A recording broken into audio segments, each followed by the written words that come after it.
began the way these things often begin in Washington, not with shouting or spectacle, but with exhaustion. 7 hours into a hearing, long past the point where cameras usually drift, and staffers start checking their phones, the room was quiet enough to hear people breathe. Representative Ilhan Omar stood at the witness table in the Rayburn House office building, room 2154, her shoulders no longer squared, her practiced composure finally giving way. "This is Islamophobia," she said, and her voice cracked on the word, tears spilling down her face in a way that did not look rehearsed or strategic. For a brief moment, the room forgot the binders, the charts, the numbers, and saw only a woman unraveling under pressure. She spoke of the refugee camp, of war and displacement, of arriving in America at 12 years old without English, of the threats that had followed her into public life. She described the death threats, the constant security fears, the man who had charged at her with a syringe just a week earlier. It was raw, personal, and undeniably real. And for 30 seconds, the hearing stopped being a hearing. Even people who disagreed with her politics felt the weight of it, the human cost of living as a perpetual target in American politics. For 30 seconds, sympathy filled the room. Then she said the word again, Islamophobia. And the air changed. Not because the charge itself was shocking, but because everyone in that room had been listening for 7 hours. They had heard every question, every exhibit, every measured sentence from the man presiding over the hearing. And in those 7 hours, Speaker Mike Johnson had not mentioned Islam once. He had not mentioned race, immigration, or identity at all. Johnson waited. He waited until Omar sat down, until her lawyer put a hand on her arm, until the murmurs in the gallery faded and the C-SPAN cameras settled on his face. When he spoke, his voice was the same flat, clinical tone it had been all day, the voice of someone reading numbers that refused to reconcile. "Congresswoman," he said, "I have not mentioned your religion once today." He paused just long enough for the words to settle before continuing. "I have not mentioned your race. I have not mentioned your hijab, your immigration status, or your background." He reached down and lifted 2 sheets of paper, holding them up so the cameras could see ordinary congressional financial disclosure forms. "I have talked about these," he said. "Your documents, your numbers, your signature." Then came the line that would be replayed across every platform by nightfall.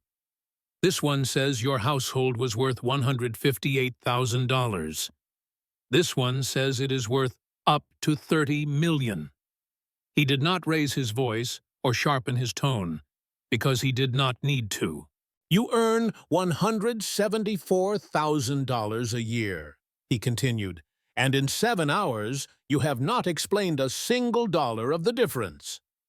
He turned his gaze to the gallery, to the Somali-American women who had driven from Minneapolis to be there. "Are they Islamophobic?" he asked, for wanting to know the same thing.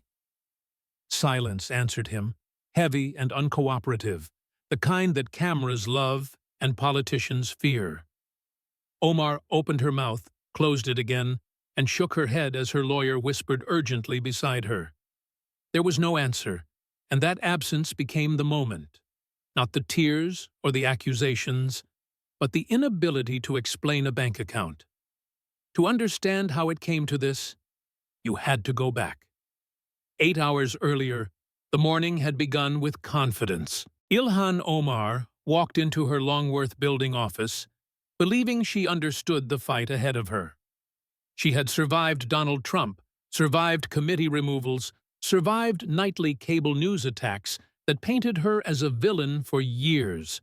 She had learned that scrutiny, when framed correctly, could be turned into fuel, into fundraising, into proof of persecution. This hearing, she believed, would be no different.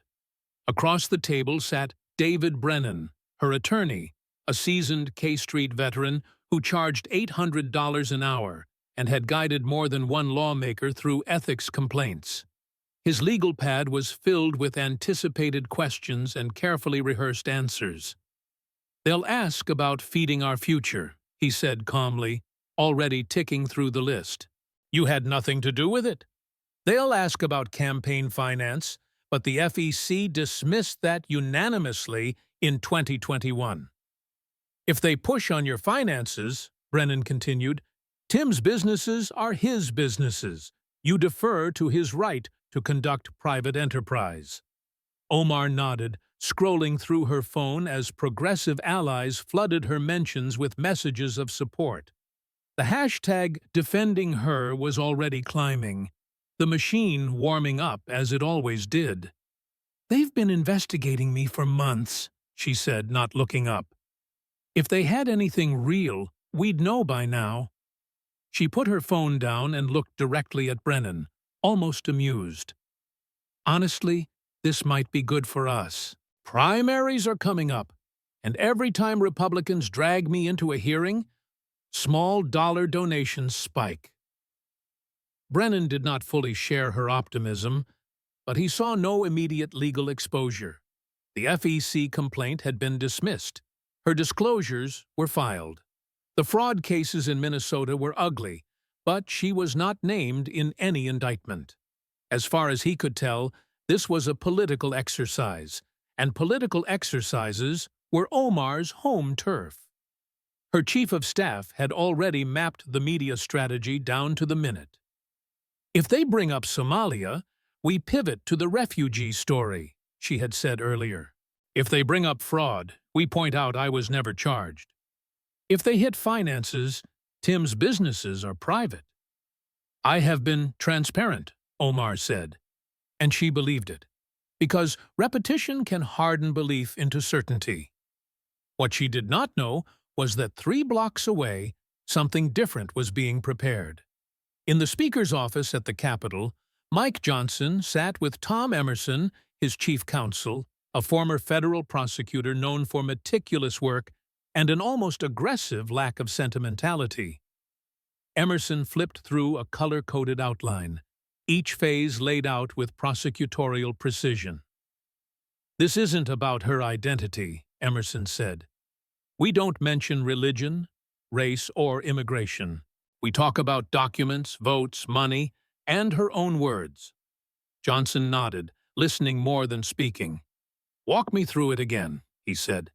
"Phase 1 establishes the district, the scale of the feeding our future fraud, and where it happened. Phase 2 establishes proximity, safari land, staff connections, not guilt, just presence. Phase 3 is the money," Emerson said, not looking up. "The disclosures, the jump in net worth, the unanswered questions." Johnson felt the weight of what was coming, but he also felt clarity. He was not planning to attack who Omar was, only what she had signed. Receipts, Emerson called it, and receipts do not care about narratives. By 9:45, both sides were moving toward the same room with very different expectations. Omar entered, surrounded by supporters, cameras flashing as familiar allies flanked her. She paused for a brief statement, polished and defiant, calling the hearing a political hit job designed to silence a black Muslim woman. It was the line that had always worked, the line that would lead the evening news. Johnson entered through a side door, carrying a binder, avoiding cameras, looking less like a combatant than an auditor. At 10 o'clock sharp, he brought the hearing to order. The opening minutes were procedural, deliberately dull, establishing the tone. This was not theater, he signaled. It was paperwork. Omar gave her opening statement, recounting her journey, her service, her innocence. Applause followed, and Johnson let it fade before opening his binder. "Thank you, Congresswoman," he said evenly. "Now, let's look at the record." That was how it began, not with accusation, but with context. Maps, dates, and numbers filled the screen behind him as he spoke of Minnesota's 5th District. He described the Feeding Our Future scandal in plain terms: $250 million stolen from a program meant to feed children during a pandemic. He read from Justice Department releases, listing indictments and convictions, making the abstract painfully specific. And with each sentence, the hearing moved away from identity and toward accountability, setting the stage for everything that would follow. Johnson did not linger on rhetoric as he moved deeper into the record, because rhetoric could be argued with and dismissed, while records simply sat there, indifferent to spin. He pulled up a map of Minnesota's 5th Congressional District, the familiar shape of Minneapolis and its surrounding neighborhoods rendered in neutral colors. Red dots appeared one by one, then dozens at a time, marking the locations of meal distribution sites tied to Feeding Our Future. They clustered tightly, almost uncomfortably, within the boundaries Omar had represented for years. The image looked less like a map than a rash, a concentration too dense to ignore. "This is where it happened," Johnson said, his voice steady and uninflected. "Not somewhere abstract, not somewhere distant, but here, in the district you represent." He explained how Feeding Our Future, a nonprofit administering federal child nutrition funds, exploded in size during the pandemic. Annual reimbursements that once totaled a few $1 million suddenly claimed tens of millions, then hundreds. At its peak, the organization claimed to be serving 91 million meals. Johnson let the number hang without embellishment, trusting that its absurdity would speak for itself. Investigators, he continued, visited sites that supposedly fed thousands of children a day and found empty rooms, no food, no children, no evidence of meals ever having been served. Invoices were forged, attendance rosters invented, and the money flowed anyway. $250 million vanished from programs designed to feed hungry children during a national emergency. He read directly from Department of Justice statements, not adding commentary, simply enumerating facts. Luxury cars purchased with federal funds, commercial real estate acquired in Minnesota, vacation properties overseas, money wired to accounts in Kenya and Turkey, some routed through Mogadishu. 78 people indicted, more than 56 convicted, sentences measured in years, not months. As he read names aloud, slowly and deliberately, the hearing room grew heavier with each syllable. Mohammed Ismail, 12 years in federal prison, $47 million in restitution. Abdi Aziz Far, 9 years. Abdi Majid Noor, 6. Each name represented not just a defendant, but a constituent, a neighbor, someone who lived under Omar's representation. In the gallery, faces tightened as recognition set in. One woman pressed her hand to her mouth when a name she knew was spoken. Another stared at the floor, jaw clenched, listening to the quiet arithmetic of accountability. These were not political operatives or activists. They were residents who had watched sudden wealth appear on their blocks, while children went unfed. The map behind Johnson remained unchanged, a silent witness to concentration and proximity. "Congresswoman," Johnson asked, "when did you first become aware that there were problems with this program?" Omar shifted in her seat, the first visible sign of discomfort since the hearing began.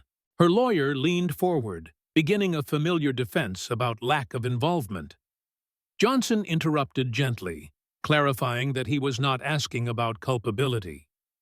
He was asking about awareness. He laid out the timeline with precision. State inspectors flagged irregularities as early as 2020, noting inconsistencies that would have raised alarms in any program. When the Minnesota Department of Education attempted to slow reimbursements pending review, Feeding Our Future sued the state. The lawsuit alleged racial discrimination, arguing that oversight itself was motivated by bias against Somali operators. A judge ordered payments to continue, holding the state in contempt and effectively freezing the investigation.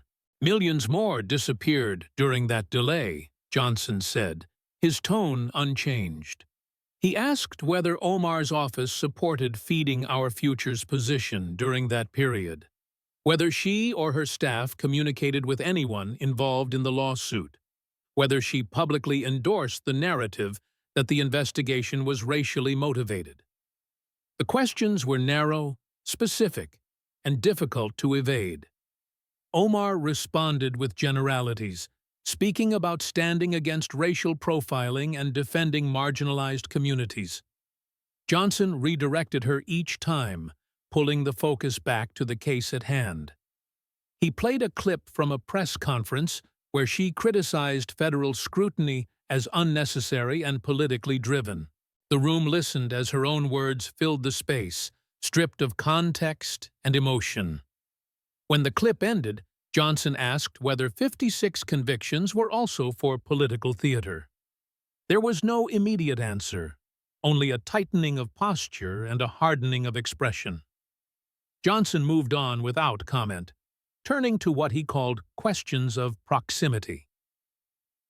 "Let's talk about Safariland," he said, and the shift was subtle but palpable. The name alone carried weight in Minneapolis political circles, and Omar's jaw tightened almost imperceptibly.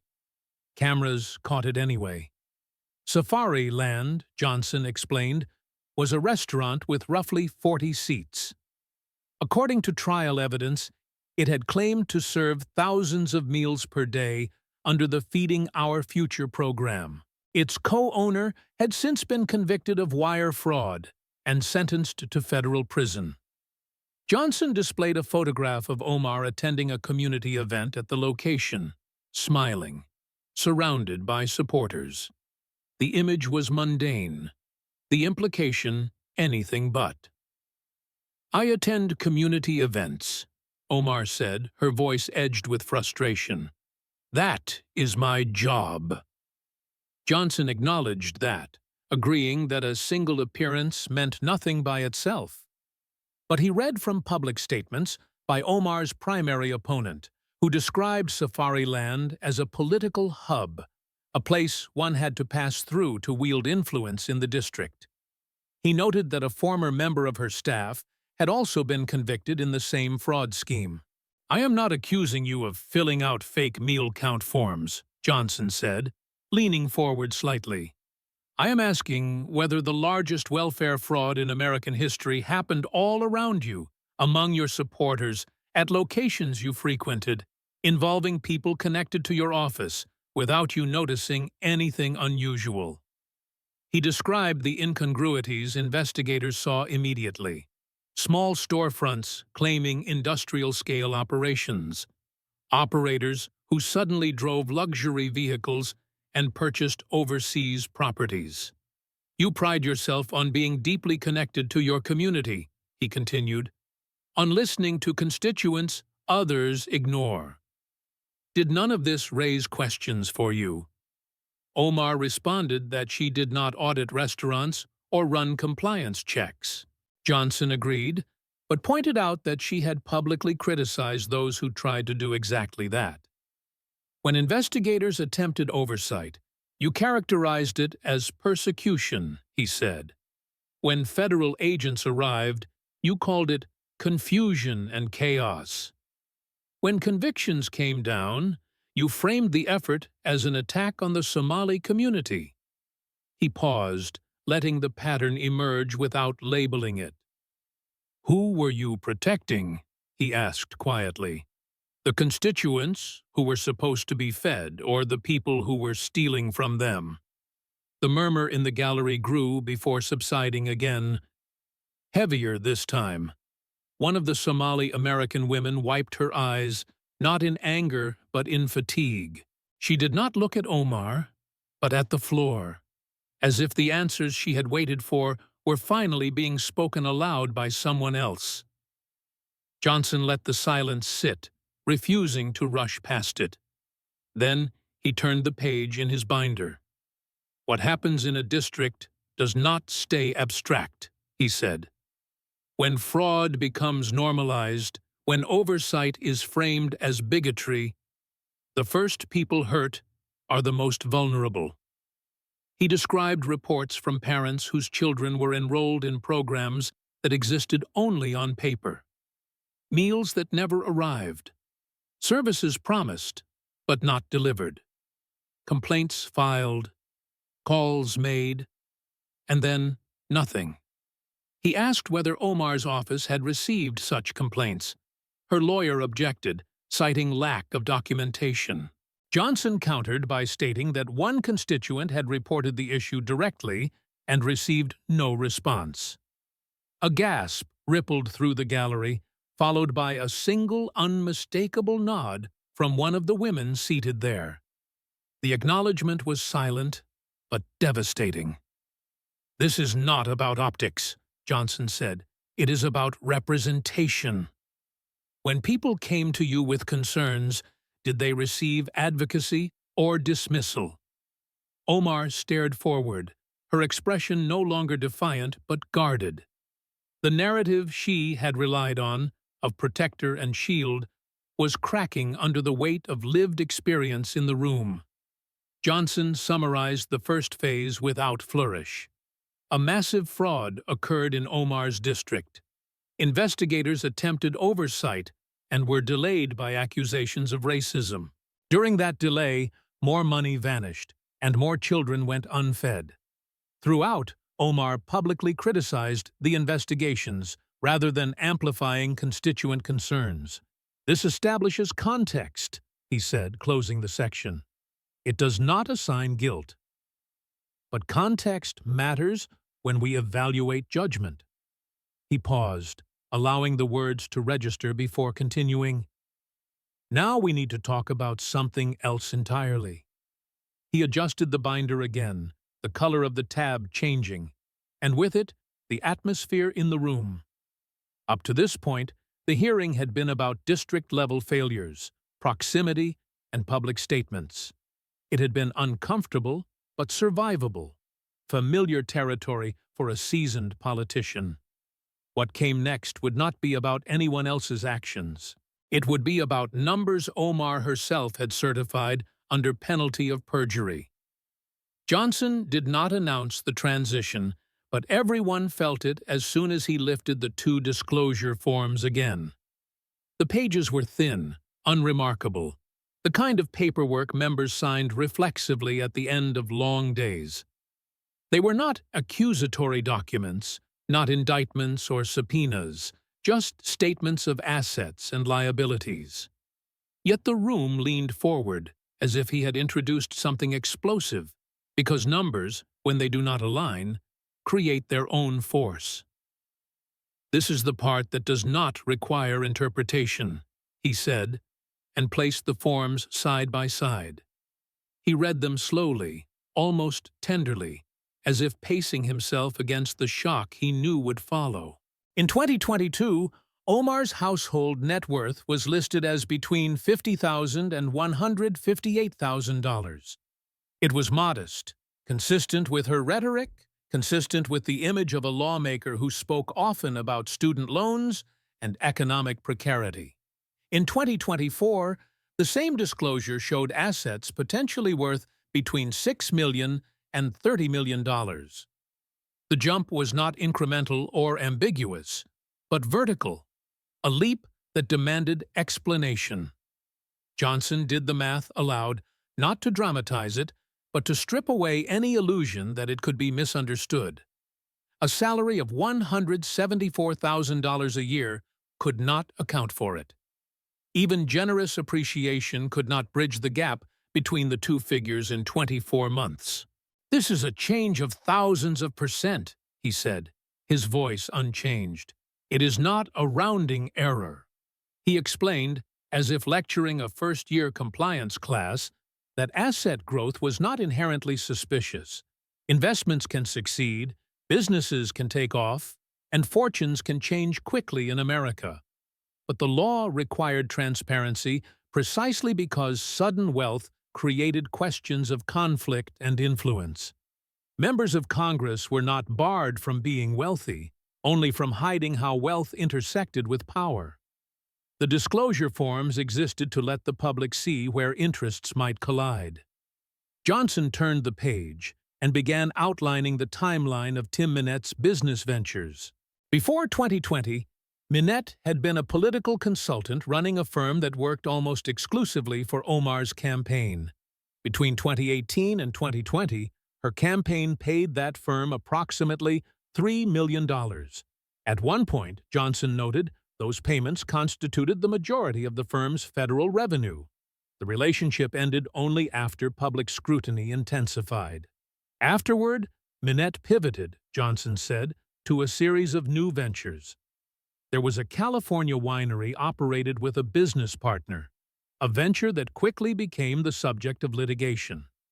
An investor alleged that promises were made, money taken, and returns never delivered. The lawsuit sought hundreds of thousands of dollars, alleging misrepresentation and loss. Johnson did not speculate on guilt, only noted the existence of the claim.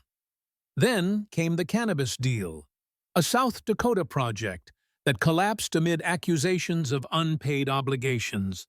Entrepreneurs involved claimed they were owed millions after the deal fell apart. Again, Johnson emphasized, these were allegations, not convictions. But they were part of the record, part of the context surrounding the sudden spike in reported wealth. They mattered because they raised questions about valuation, not morality. Finally, Johnson reached Rose Lake Capital, the venture capital firm listed in Omar's disclosures. In the prior year, its value had been reported as somewhere between $1 and $1,000. 1 year later, that same entity was valued between $5 million and $25 million. The transformation was staggering, not because startups never succeed, but because disclosures did not explain how. Companies do not usually jump from $1 to $25 million without a story, Johnson said. He looked up at Omar, then back at the forms. The disclosures did not specify Minette's ownership percentage in any of the ventures. They listed gross asset values without clarifying what portion, if any, belonged to him. Congressional norms, Johnson explained, required members to disclose spousal ownership stakes precisely to avoid ambiguity. You chose not to provide that information, he said plainly. Omar's lawyer stood to object, stating that the disclosures complied with legal requirements. Johnson acknowledged the objection without conceding the point. Compliance is a floor, not a shield, he replied. The purpose of these forms is to inform the public, not to obscure relationships. He then asked the simplest question of the day. What is your husband's ownership share? Johnson asked. 10%? 50%? 1%? Any number would do. The room waited, not tensely, but expectantly, as if the answer were overdue. Omar glanced at her lawyer, then back at Johnson and shook her head. My husband is entitled to conduct business privately, she said. Johnson nodded, as if he had expected that response. You file joint tax returns, he said. His income is your income. His assets affect your financial interests. You sit on committees that vote on legislation affecting investment and business. The American people are entitled to know whether there are conflicts. He reached for another document, one he described without flourish. The Treasury Department's Office of Foreign Assets Control had frozen funds associated with one of Minette's companies. OFAC, Johnson explained, did not involve itself casually. Its mandate concerned sanctions enforcement and financial irregularities. He asked Omar to explain why OFAC had been involved. Her lawyer whispered urgently, and Omar declined to answer, citing pending legal matters. Johnson did not press, instead summarizing what had been established. Campaign payments totaling millions to a spouse's firm. Subsequent ventures accused of financial impropriety. A dramatic increase in household wealth without a corresponding explanation. "Either these forms are inaccurate," Johnson said, "or they are accurate. If they are inaccurate, they were signed under penalty of perjury. If they are accurate, then the American people deserve to know how this wealth was accumulated." He did not accuse her of fraud, careful to state that explicitly. He framed it as an unresolved discrepancy, nothing more and nothing less. Johnson shifted again, this time away from documents and toward Omar's own words. "This committee relies on records," he said, "but sometimes patterns are best understood through statements." He read aloud a tweet from 2019 that had once consumed national headlines. "It's all about the Benjamins, baby," he read, and then read Omar's subsequent apology. He acknowledged the apology as sincere and appropriate. "You said then that suggesting money buys political loyalty was a harmful trope," he said, "that such accusations require evidence." Omar agreed, cautiously, sensing the turn but unable to stop it. Johnson nodded in return, as if they were aligned. "Then let us apply that standard consistently," he said. He laid out the juxtaposition without raising his voice. Her campaign paid her husband millions. After their marriage, his ventures suddenly acquired enormous reported value. She voted on legislation affecting industries in which those ventures operated. "If money influencing behavior is a serious charge," Johnson said, "is it not fair to ask the question here?" Omar protested that the situations were not comparable. Johnson did not argue, only asked why scrutiny was acceptable in one context and persecution in another. He then moved to a second set of statements, this time involving her remarks to Somali constituents. He was careful, almost scrupulous, to avoid misrepresentation. He acknowledged that viral translations had been inaccurate. "I will not use a bad translation against you," he said. Then he displayed her own retweet, summarizing her speech in her own words. The message pledged that while she was in Congress, Somalia's sea would not be taken. Johnson asked whether that accurately reflected her intent. Omar replied that she was advocating for constituent concerns in a foreign policy context. "You were speaking as a member of Congress," Johnson said, "not as a private citizen. You framed your office as an instrument of a foreign territorial dispute." He noted the reactions from state and national leaders dismissing calls for deportation as excessive. "I am not questioning your citizenship," he said. "I am questioning judgment." He played one final clip, her remarks dismissing the federal fraud investigation as public relations. The room listened as her voice again filled the space, stripped of the rally context. Johnson stopped the video and leaned forward. 56 convictions, he said quietly. Children went hungry while this was happening. The accumulation was deliberate, almost methodical. Each piece alone could be explained away. Together, they formed a pattern that resisted dismissal. Johnson did not declare it corruption or betrayal. He called it unanswered questions. By the time he set the tablet down, the room felt different. The hearing was no longer about a district or a scandal or even a committee. It was about whether accountability applied evenly or only when convenient. Omar sat very still, her expression no longer defiant, but strained.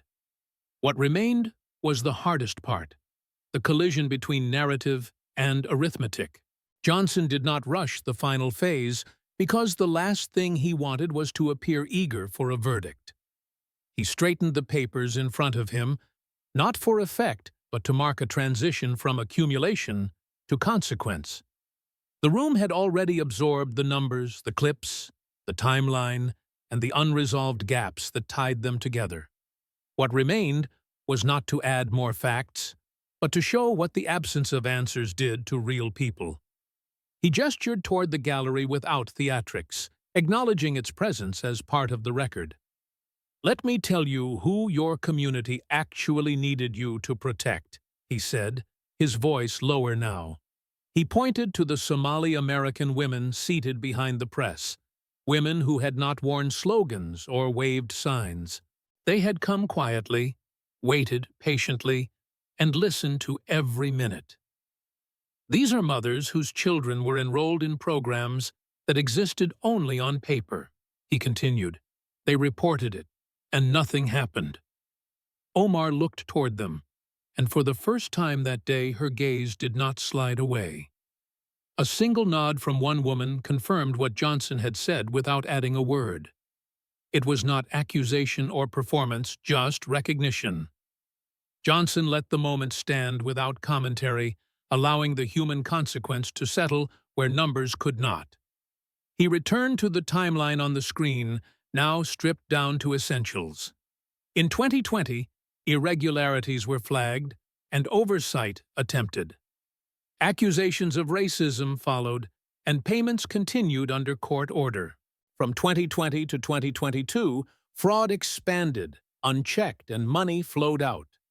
In 2022, raids and indictments began, and Omar criticized the scrutiny publicly. In 2023, convictions followed, and her household wealth began its rapid ascent. By 2024, disclosures showed assets potentially worth up to $30 million. Throughout, Johnson said, the same narrative repeated itself. Investigations were framed as persecution, oversight as hostility, accountability as public relations. Each time that framing succeeded, it delayed intervention and protected the wrong people. He paused, then added the detail that reframed the entire identity argument. The ringleader of this scheme was a white woman, he said. Prosecutors had described her as exploiting claims of discrimination to shield fraud. A cooperating witness called her God, not because of ideology, but because of influence. She weaponized identity to silence oversight, Johnson said, and it worked. It worked because respected voices amplified it. He did not say Omar's name in that sentence, but it was unnecessary. The implication rested in the sequence already established. Johnson asked whether Omar understood what that amplification had done, not to investigators who eventually persisted, but to constituents whose complaints went unanswered. The silence that followed was not defiant, but empty. This was the moment where hearings often turned theatrical, where the witness reclaimed control through a rallying speech. And Omar did stand, her voice rising with emotion and anger, not calculation. She spoke of her journey again, the camp, the struggle, the achievement, the threats. She spoke of being targeted for existing in a space never meant for someone like her. For a brief stretch, the room leaned toward her, pulled by the gravity of lived experience. She described the man with the syringe, the fear that never fully receded. She spoke of the president questioning her trauma, of nightly dehumanization. And as she spoke, the pain was real, undeniable, unmanufactured. Even Johnson listened without interruption, his hands folded, his eyes steady. Then she made the turn that had carried her through so many previous storms. "This is Islamophobia," she said again, wiping her eyes. "This is racism disguised as oversight." For a fraction of a second it sounded familiar, even comforting, like a refrain returning on cue. But the room did not move with her this time. The argument landed differently after 7 hours of receipts. Johnson waited until she sat, until the room stilled. He did not rebut emotionally or rhetorically, because emotion was not his terrain. He reached again for the same 2 disclosure forms, unchanged since the morning. "Congresswoman," he said, "I have not mentioned your religion once today." The repetition was deliberate, not defensive. "I have not mentioned your race," he continued. "I have not mentioned your hijab, your immigration status, or your background." He tapped the papers lightly, as if reminding them of their ordinariness. I have talked about financial disclosures you signed, payments you authorized, statements you made publicly. He looked to the gallery again, meeting the eyes of the women seated there. If being asked to explain this increase is Islamophobia, he said, what do you call it when your own constituents ask the same question? They are Muslim, he added. They are Somali. They are from your district. The question hung unanswered, heavier than any accusation that had preceded it. Omar remained seated, her hands folded, the words spent. The refugee story was true, powerful, and insufficient for the question being asked. It answered persecution, not arithmetic. Johnson gathered his notes and addressed the camera directly, his tone now unmistakably summative. This committee is not charging Congresswoman Omar with a crime today, he said. That is the role of the Department of Justice. What we are saying is that the American people deserve answers. In 7 hours of testimony, they have not received any. He read the referrals methodically, each one administrative, procedural, and devastating in its ordinariness. A referral to the Department of Justice for review of disclosure accuracy and conflicts. A referral to the House Ethics Committee for failure to meet disclosure norms. A referral to the Internal Revenue Service for review of joint filings. A referral for review of security clearances pending the outcome of those inquiries. No accusations, no adjectives, just process set in motion. This hearing is adjourned, Johnson said, and closed the binder. Members stood and filed out quietly, as if leaving a deposition rather than a political showdown. Omar remained seated, her lawyer speaking softly beside her, the words not registering. Supporters in the gallery began to chant, but the sound felt distant, disconnected from the moment. The Somali-American women were already leaving, walking past without confrontation or acknowledgement. They did not look angry, only finished. The clips that followed did not feature tears or speeches. They featured spreadsheets and side-by-side numbers, screenshots of disclosures, reduced to stark contrasts. 158,000, 30 million, on a government salary. It was not dramatic, but it was undeniable. Headlines reflected that reality with uncharacteristic restraint. Questions raised, scrutiny intensified, answers pending. Even sympathetic outlets could not avoid the math, because math does not editorialize. Progressive allies offered familiar defenses, but they sounded misaligned, aimed at attacks that had not been made. The narrative had shifted from identity to credibility, and it did not shift back.